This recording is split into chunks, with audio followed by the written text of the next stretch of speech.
Koumou chante, les qui n'ont pas fait rigola le 4 avril, dans l'accord Arena, ta réaction par rapport à cette production. Ouais. Et les gars bien, c'est Congo qui gagne, et les gars bien. Mais sinon, fait rigola, témoignage dans Mboka, il y a ça mythique, on a Betiango, donc Azan la chance est belle, après ça tout journal le 4, mais le 21 février, on a Nazali à Paris. À Paris, ouais. Pour Nazali Mbala Liboso, on a fréquenté salle. Oui, on a vu une salle, il y a mon ennemi, mais il y a 1500 personnes, il y a salle mythique, des millénaires, papa Wemba Beta, maison mère Beta, donc. Badba ya mingi ba yo kapé deuxième partie à Rumba nanga. Pourquoi nazo ba deuxième partie? Deuxième partie à Rumba nanga nazo ba bandeko ba beti Rumba na poto oui. La deuxième partie à Rumba nanga yali oyo ba pesi biso na makila ya simaro masia. Très bien. Ba yo kapé ba Rumba ya malam pena malam. Ba préparatif ezo le kandeni. Oui, ça va. Siko ko beta na libanda na ba salle mythique il faut du moins ko pesa pena justesse. Ouais.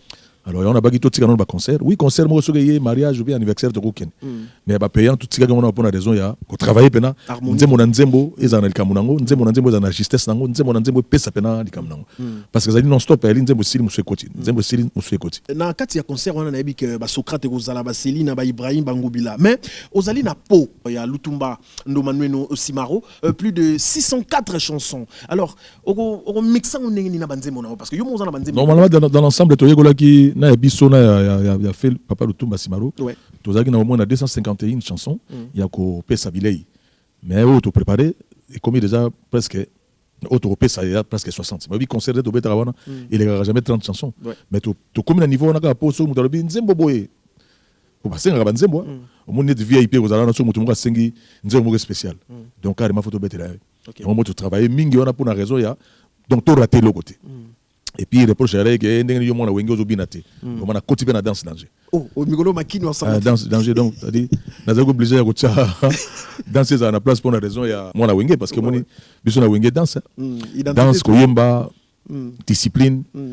Tout moi dit muloko la Emilia par exemple. Asa bato na école na yo, ba école na yo Emilia ba tout no soana. Mais est-ce que vous avez un problème là? Naza na problème là yete yele wezo tukisaiza kama mutama be.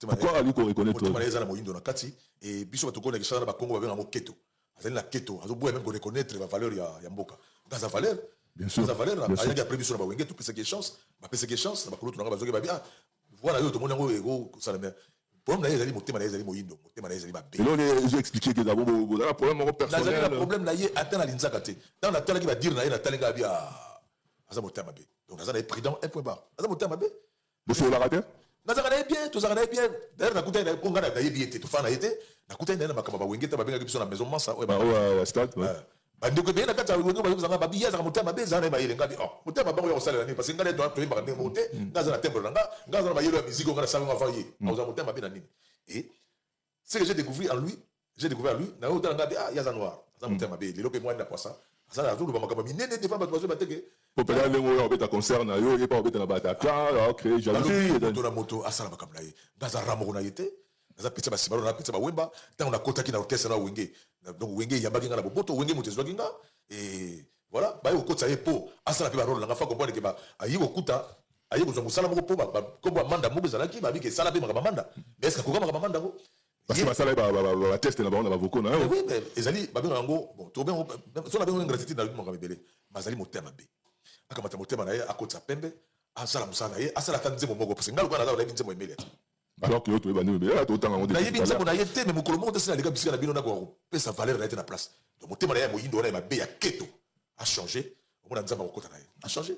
Jean-Paul, réaction à Emilia par rapport à Amanda Chante, au juge en DN. Moi, quand on a une question, on a esprit véridique que papa m'a basé là, on dirait beaucoup m'a timide, beaucoup m'a hypocrite, pour moi on dit m'a balé qui n'a la question.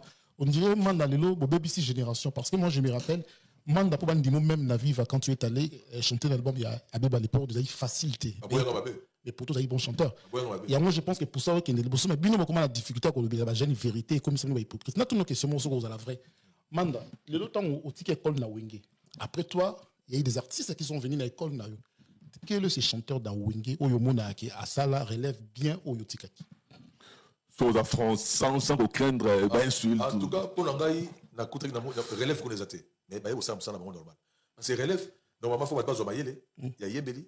Parce que ce que on soit babillé beli sur yebeli sur la bière. La batunyo sur bayema ba tiembro na wana ba. Sur la bière relève aussi parce que biso sur de relève à solo.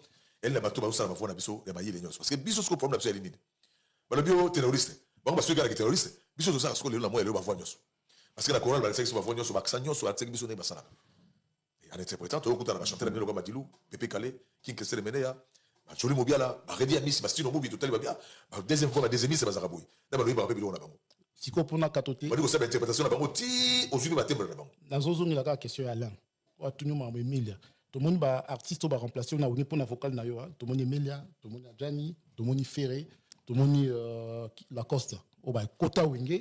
Pour la vocal la coste écoute dans la coste tout le monde tout ça ba wata tout la combo pour yebisa so nani na bango nyonso alandi école no malonga na kati ya Wenge Adjani en tout cas Emilia Ferré na tutuka luchi pour na yo autant yo krabon ko yema vocal na yo en tout cas bazala ba belle voix et moko là c'est sa réponse bazala ba belle voix ba ça na bango bien ndenge bazala na kati ya relève la tanga moko te parce que na obeb sa direction ya bango na ezala ko na décourager bango. Mais les gens pour la gueule, beaucoup hypocrisie, hier ou avant-hier, je me rappelle papa Mbaboya qui beaucoup na ya tino pas débat et empêcher na podium yozalaki. Oui. Et empêcher aux ala leki papa matin. Oui, mais oui, parce que na mutuna na bino moko awa air moko bolobaki na musique na musique eza na fraudité. Alors comme musique eza na fraudité demi tona organe eza na fraudité. Comme la fraude, ya on m'a baby.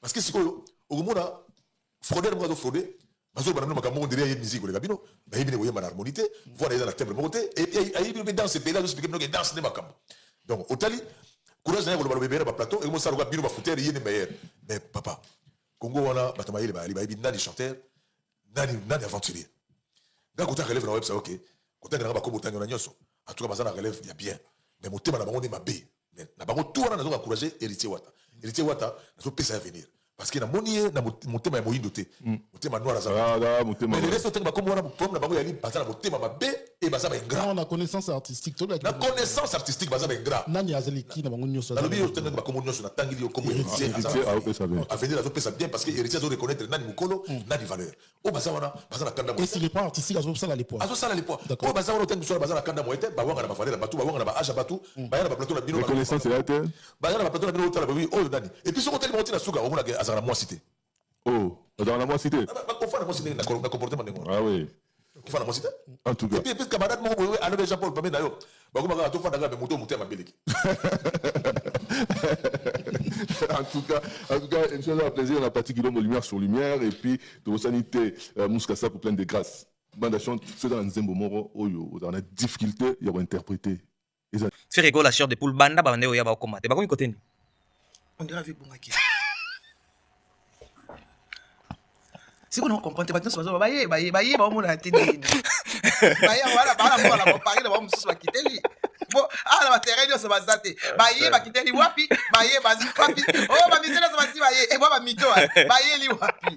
Ngala, nga ça vous dire bailler, ngala, dans une photo. Voilà, vidéo, tine là. Allez, tu n'as pas qu'on a eu l'ingénieur, tiens, ngala réaliste. Yo, ndibisa, comme la loyenge. Yo, li ndibisa, nga illusion. Les quatre filles, les alala. Naïsa, yo. Comment l'idée, on a sonné à ma petite podium. On sait jamais. Tout peut arriver. Tout. Ce qui concerne d'abord, il faut foutre habillé. Il faut s'habiller la veille. Ok, mais jour je suis payé. Oui, concerne d'abord, il faut s'habiller la veille. Au moins, il paraît que noter. Bon, ce qui est dans le matin à podium, tout peut arriver. Ayo que la personne. Baye wapi. O maka uzaza bomba na weseni. O viji manganga zaza wapi. Baye wapi. Non, ba comité. Bana bazana aéroport. Silelo. Si les lots banda bakenda ke aéroport en Chine. Tu peux voyer na mutuka. Tu peux voyer na train. On soka en avion. C'est que drone kangi avion. On sait jamais même sous drone kangi avion likolo donc. Pardon. Na mona. Il faut que va sourire na maya. Te maïle comme aussi. Fallait pas. Ouais. Artiste ne yona. Tala muta obeta lim na main. Ayo ba mission yani. Avril. Na mars. Na côté avril. Là on a mission na mars. Avril, mai. Avant un mois de ba na batu. Yo concert les 4 batu babungi likolo. Et comme il y a mon gars, c'est un peu de pays. Un peu d'acoustique. Ce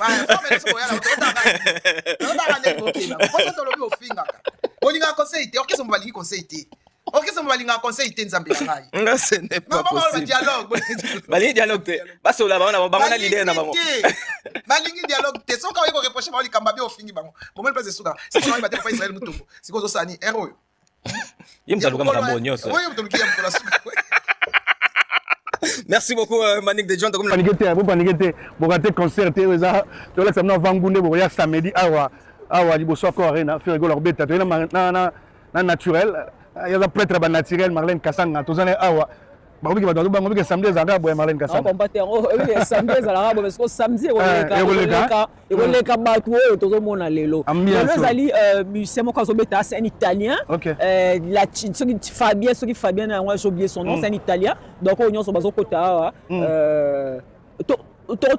expliquer mais en tout cas samedi jour J-3 lelo toza liboso ya Bercy borango yango Accor Arena pour faire le premier musicien congolais on azobeta na Accor Arena la version Accor Arena pour les autres on va beta na Bercy na hôtel Accor Arena mais Accor Arena revue et corrigée 20 300 places, Michel Kola Liboso Zobeta, Ferrego le padre moto ya Yambo. Donc toza na Accor Arena, toza na solo ba italiano, ba hôtel la master na bango Zobeta italien. Biso samedi ezala rabo.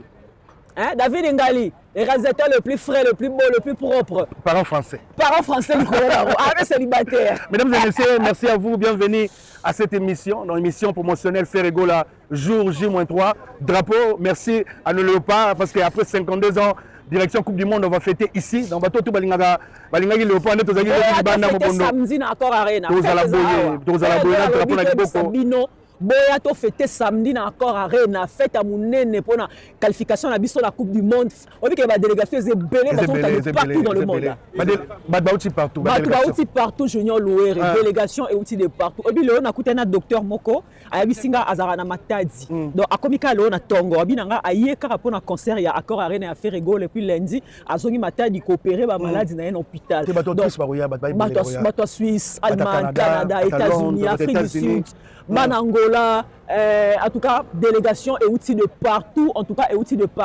le grand baobab de l'Afrique du Sud, le boss Karambongo, l'éternel boss. Il y a déjà la belle. En tout cas, parce que le grand esprit, il y a aux États-Unis. Le PDG Fiston Boboli, il a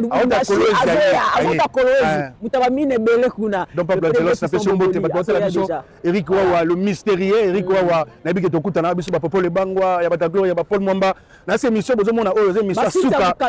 Émission Souka. On la promotion liboso ya salle. Dans ces micros, nous avons samedi liboso salle. Pour que la samedi de la samedi banani bozala. Mais émission zala, tous les Marlène Jazz Kafoul Ali, Papa Zahira Ali, Papa Dor, journaliste ya Bagolo Balinga Katozawa. Batuto ya jour on a gagné drapeau na maboko boye 52 ans après qualification na biso 52 ans après on fêter qualification na biso la léopard donc nous devons se mettre drapeau na pour faire on avait un drapeau na kaka boye inda jour wana drapeau ya Congo boya ba drapeau ya Congo parce que tous ont fêté qualification na biso 52 ans après c'est la fête et coïncider dans concert à Accor Arena mais faire mon Nzambe semaine et ça semaine artiste semaine Ferrego là donc mondial peut OK donc fête aux Alamakas le week-end tout le monde va à Bruxelles, John Wayne, va partout. Une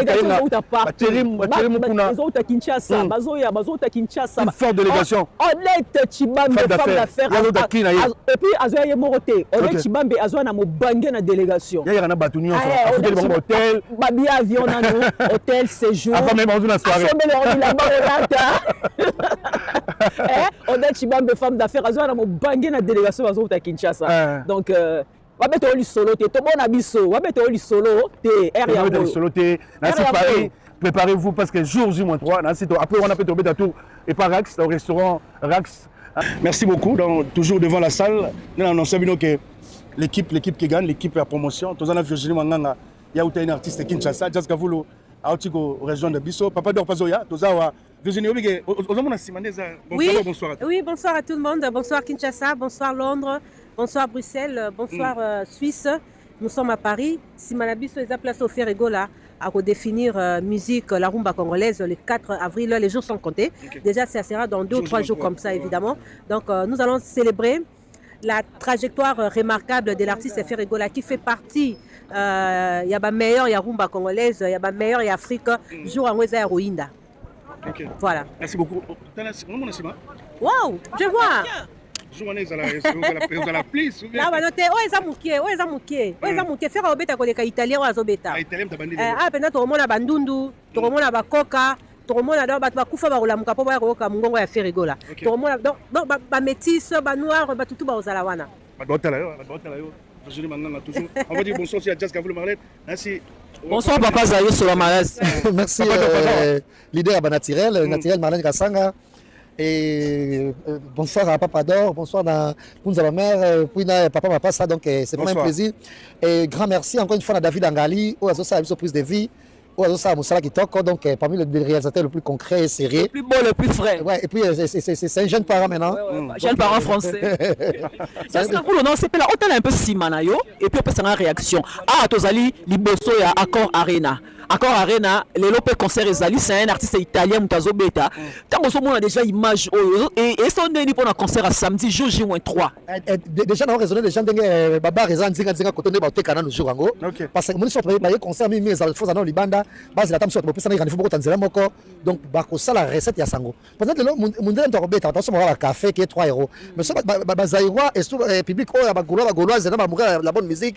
Bango, Baya Kapita, ça va faire déjà Libanda Boué, on va champagne. Donc, Liban est en ébullition. Et puis, ce jour en OP, le roi des interviews comme d'habitude, Liban, et ça, il m'appelle Liban. Thème, ça bâtige Liban. Tout, donc voilà. Tous les années, Liban a bâtige Nabiso, thème, si bâtige, avant les interviews. Papa Nord, tous les années OP, bonsoir. Gaulois Makasi, on a besoin journaliste. Tant que vous avez un engouement, vous avez l'élo déjà dans la Arena. En fait, vous avez rêvé concert à samedi 4 ndeni. Na Ferregola. Ouais, d'abord bonjour Papa Zahir, Junior Louere, Papa Payo Mokope. Bonjour Ezara signe. Ezara signe attend de la fin. Autant de la fin que ça les 4. Donc Ezara signe bon mon signe déjà. Donc boza pena wana boza la mobimba na ndenge za bo na minute yo makameza da calme to benga émission bo benga Omega. Donc il y a que souk sa émission. Ce qui émission est sili na moto mon émission sous ya makambo. Pour les autres souki. L'émission ko sala malisu sous là, c'est la clôture. Donc, tu clôturer ma mission Sili, les 4 balobi événements où il salama awa et salamana nous te bagoloa place boza boza ne sengo bolonge tumba bitumbo e uti musika to kena ngo to bumbi na molimo siko to mo bunda na nzoto parce que Satan na sa continue à parler. Donc na ministre goloa ozana munduki ozana mbeli ozana nyonso ozana maloba kota na bitumba po photo sambu saboro yo namoni olati vareza leopard namoni Vigile Manganga passe bi drapeau. Question c'est pas non a bien autre. Vas-y ouais.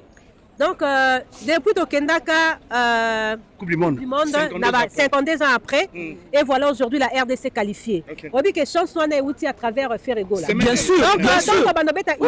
Il y a victoire, il y a Congo. Comment Ferregola semaine, il y a Ferregola. Moi, je dirais que Ferregola, c'est un porte-bonheur. Il avait une raison valable de choisir la date. Il y a les 4. Au moins, il va te bénéficier de 10 mois. Il y a les 4 Marlène Kassanga. Oh, bah, il y a les 4 au Omega Opola. Donc, mon artiste, mon côté, on la face par rapport à Ferregola en rapport avec cette très belle soirée, où ils ont prévu le 4. Donc, je dirais que tout c'est la Coupe du Monde, tout c'est la paix victoire, il y a mon bondo. Mais il faut rappeler aux gens aussi, Congolais, nous sommes un drapeau. On a mon drapeau.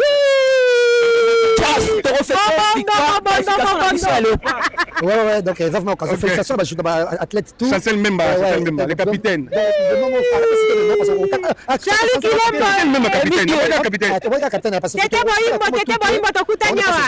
Staff tout, même entraîneur, tout le monde, staff tout. Et mon ami Robert Kidiaba aussi, donc donc équipe tout. Gauthier C qui était là aussi, Ingrid Kabobo. Sont à Paris pour un concert à faire. Voilà. Accor Arena. Et puis c'est Arena. Ferregola. Après tu after na salon Sabrina place va perdre face à celle que Zala. Et puis la mission ça va refléter staff nous sur Kuna pour fêter triomphe. Il y a le pas na salon Sabrina soirée au secrétaire Zala Kitoko maintenir soirée na lata Kitoko. En tout cas bon ça biso vraiment bato doit pour ça beaucoup plus de la base sika.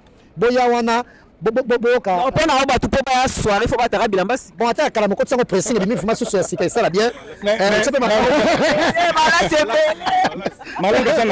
donc malasi papa Zahir malasi zanga pour biso toza a to sentir au solo rozana bien loyo papa Zahir do boza mai profiter pour Jazz Zaza Virginie Maramanze mauvais jalo Jazz bagolo on sait ka faire que eza Jazz Kavulu te ouais ça l'idée de Jazz Kavulu eza demande à bagoloa Jazz mais pourquoi on sait ka faire amata podium na vieux jaloux pourquoi pas vieux jaloux parce que tout le monde na vie na ça moi jalousaille bête macaboui Marlène ezata na famille na biso mutu bobo mutu mususu ayina oka pamba kabwe na famille pe bitumbe koma na camarade bitumbe koma na avenir na partout camarade botam so check confiance ozo bisa so sekere na yo mais a jalousa ko pamba kabwe tam susu kutu tam susu na poche bo mbongo simbaka et ata na niveau mbongo oya simbaka ya lekio na mbongo mais loko yo obi ko nika monzo to mo bien mo ko suka mapeka mo kitoko o tia mama lasi o bebi sa Charles de Gaulle comme sur la mapeka tête ne Charles de Gaulle ne beba ki ya quelques jours awa ba to bazaki très destiné Charles de Gaulle.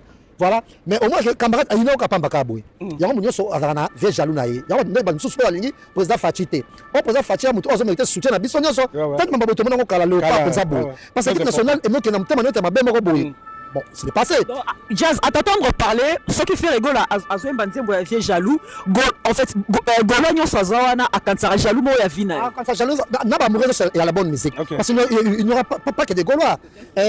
Bah mourir la mélomane il y a la bonne musique comme Soussou Tamson Ninga Missa Songolo, toi pour Ninga papa chéri, Moussou Ninga par exemple Tamsou, ou Ranson, Moussou Tamson Ninga, ko fait le midi, Moussou Tamson Ninga Mamasi. Mamasi, mon thème ko fait le déchet parce que navement micro na miming Cindy Love. Donc akoya na concert pour tant même dire ma jaloux à concert retrouver dire ma jaloux battement kenda wa sens de gauche à droite té et soit rappel mututé et on nzembo o za chef d'œuvre o yembama donc nzembo ko yemba mapenza parce que mutu mutu pe asana abandonné akutana pe na jaloux moko boye na vie na o luka pe liwana ye pour pas ko yemba nzembo ndengwana louer nzembo avient jaloux pe ça pas vieux mais bagola bazo senga mo ngena moko boye oyo ayebi ke faire azala nyongo na ye aya les 4 faire au futango donc o amoni ke faire alia biloko na ye à ce rôle-là, il y a douche. Il fallait devoir y en avoir aya les 4 au foot parce que jour en haut, na bantina mutango au kokate pour que somme par rapport à spectacle, na banzembo au faire rigola à prévoir pour na ba fanatique amoureux, na ba communauté onyo sobaroya. Donc faire rigola sur zo ko supporter était au rebelle liboma l'internet. Il y a certaines personnes tout le monde na ba n'importe quoi et à liboma. Et que batebe ba beli ba boma. Ba okanisa ke no bazo diminuer faire rigola baza ko rabaisser. Par contre l'artiste aza ko caracoler.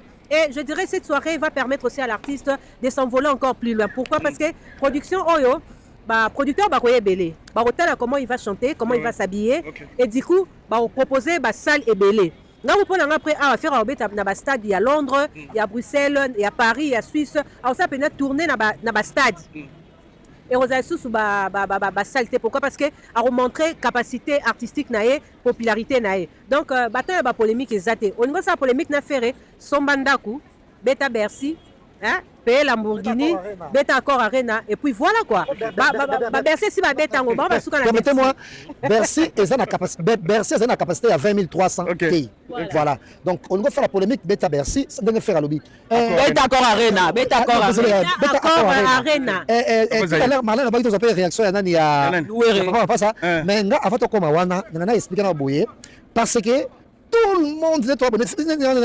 Tu as la chance de nous, toi, ma cambo, tu simbi média n'est pas abonné. Maintenant, quand ça soit lobby, bat bayo karabato saka. Nous avons même na TikTok peut pas battre soit lobby, qu'on a sur bouchaka. Papa passe au tolobaté. Mais après concert, parce que na minute opération bete bembekara. Bato musu souvent va dire de la faire rigola. Ba comme ça faire rigola, on est maillot faible na maman pourquoi on gagne kolobaté. Ba banga ka minisa musu dans un clair. Ba banga ka ba leader rebelle ba koma ko banga fali. Alors calme de ce qu'on a fait ba ko dire de la faire. Abatilo mikala bango na palo baka neti mukala na mususu wana lisona eza boye mutu memena monde musique eza Adolphe tant Adolphe memena monde musique on a pas on va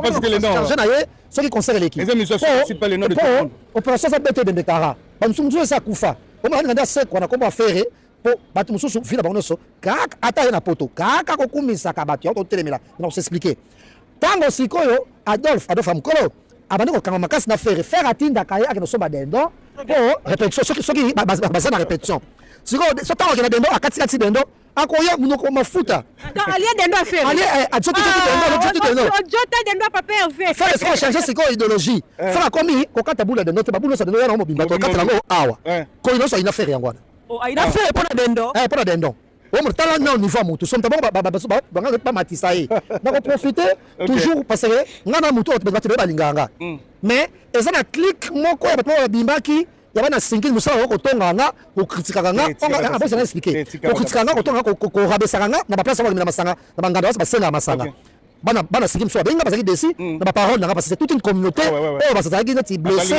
tout et tout na protège ba excuse na retirer ba parole nga on a lobaki bona bo bijuka bamba toi tu es mon frère c'est pas tout le monde na chaki na sauce bon comprendre na za muntu na zaki pe na kanda parce que tonga na ko rabaisser vu la baba ko critiquer to lekaki na fa voir avec na bisa koloba Patrick Ngubi abisaki ngake ye kutu alanga batsa biso débat na luwe a ko défendre Sinkin al Rabi Ngubi to so la promotion na biso akor arena c'est important c'est mon ami c'est très important parce que faire gola après la public et belé nga biso benginga na Sinkin ba biso tundapi kala faire gola de ngana mona Sinkin ba benga faire ou rien na musique ba biso bana dula biso benga ngana mona dula faire ou rien depuis kala merci beaucoup c'est quand biso no sobongo to desi ozomona ba biso alisaka ngana na bope ministre de benga na poto maintenant quittance de loyer omona donc c'est pas tout le monde ngam biso abika ngaba na bope moi c'est benga sana na poto maintenant quittance de loyer bon ça qui mon groupe moi va critiquer na pas critiquer ngai donc c'est ça merci beaucoup donc pour peut évoluer dans le camarade nga Patrick Ngubi ya pas très décis abaki ba tshepso débat na papa mapasa na émission to vendre comme ça na Patrick Ngubi gagner ngate oko gagner ngate na émission na koya na on a telo cravate na serrer na OK merci beaucoup Jaska vous c'est la promotion na biso appeler à tout le monde que Joana voilà voter la biso drapeau samedi na drapeau on a drapeau Bagolo bazo déclarer faire Ebola à compte na vieux jaloux pourquoi la vieux jaloux donc je vais ensemble la biso c'est nzembo bazolo ba bimisila mbongo OK après on va côté la studio ayemba kitoko ayemba ngo nzembo na biso et nzembo ayembela ngo mutu te nzembo na biso oyemba ngo muke vieux jaloux parce que on se pela place le ba que vieux jaloux abongwani akomi na ngamba ba diversaire eza partout on est parti na lingaka surtout place on a papa Hervé zongela ka ngota 3 fois vieux jaloux abongwani akomi na ngamba ba diversaire mukolo akomi kota mwana mke akomi kota mbusaye puis akina ba temisala na ye atie bango na musala ya mwana mke yo mukolo kolela na ngai epa ya nzambe nzambe ya mpungu confondre ba jaloux merci beaucoup Marlène Kassanga badota la biso belé dans l'équipe dans cette émission Souka liboso ya château Sabatutu bozo babillé na bino bosilisa na si bientôt bien aussi là faire gola Robert Awa le 4 c'est samedi jour J-3 badota la biso na Canada badota côté belé monter na États-Unis avec des États Payson hein Payson ça ina famille azana na mwasa na nous mavungu na nous comme jalobi Payson na jana biso qui fait des États-Unis il y a conseil sa papa Hervé azanga aux États-Unis à Yaka à la famille sur la Suisse on va à Londres donc Dadi mavungu il arrive aussi Israël sango mokonzi papa sango azoya Dadi mavungu le aozala wana berado prince Zamunda la bosanité José Mouya Mino bana matete tout donc parce que différentes communes sont peu bien à bango tozana bana Kasavubu tozana bana matete là je pense aussi à Marlène Lulendo Betancourt et puis à son époux Pichu Mouya donc ozala wana deux fois. Merci beaucoup Nabi Kemuka Tombolo la biso fils aîné le boga de la presse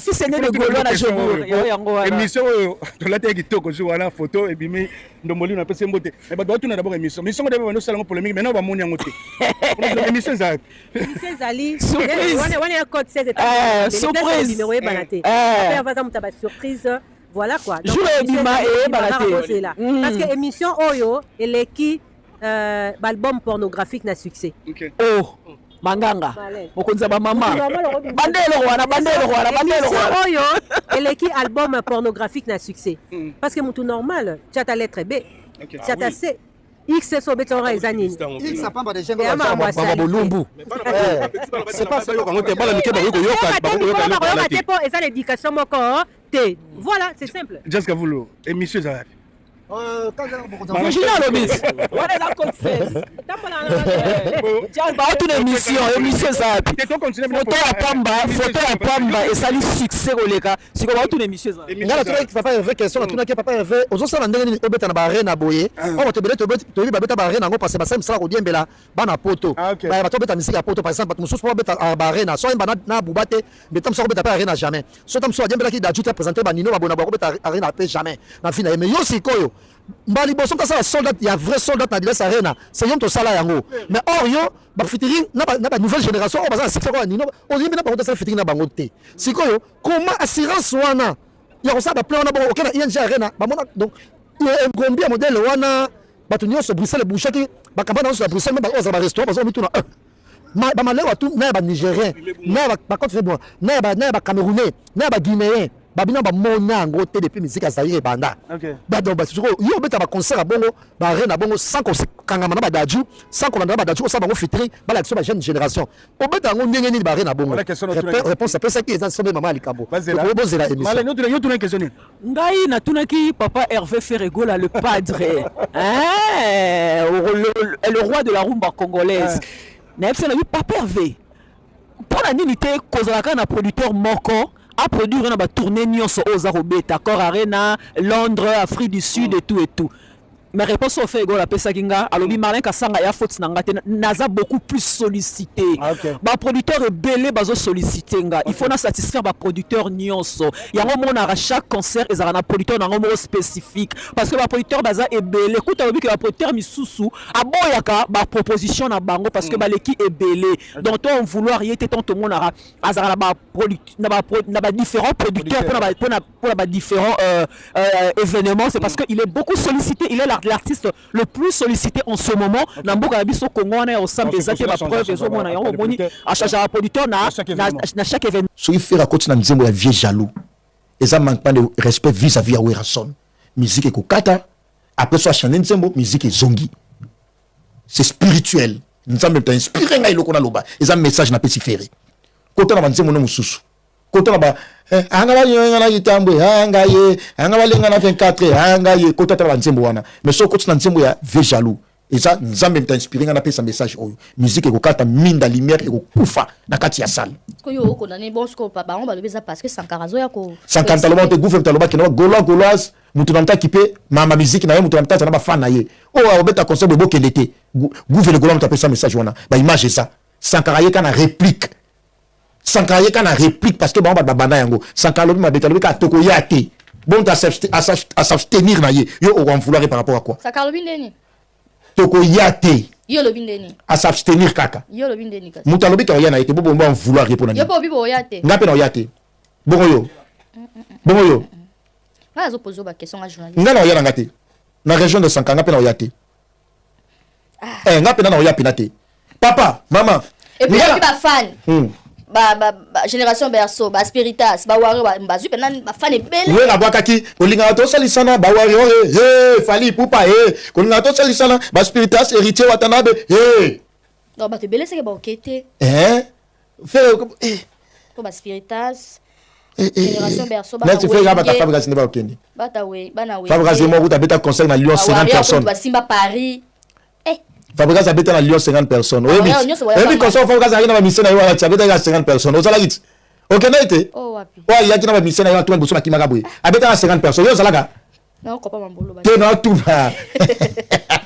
Bah là, il y a 50 personnes. Bah ouais, bah Simba Paris. So de l'objet non bah ouais, bah ok. Bah ouais, non bah spiritas, bah Simba Paris. Non, surtout bah spiritas. Tika.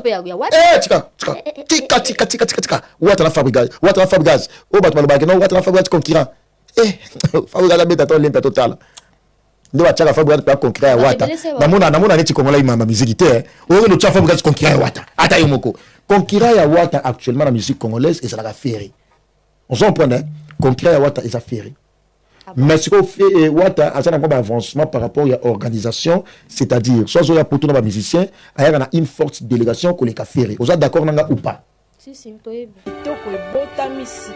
services de reportage audiovisuel pour vos mariages, pour vos collations de grade, anniversaire, deuil, concert et clip vidéo, pour tout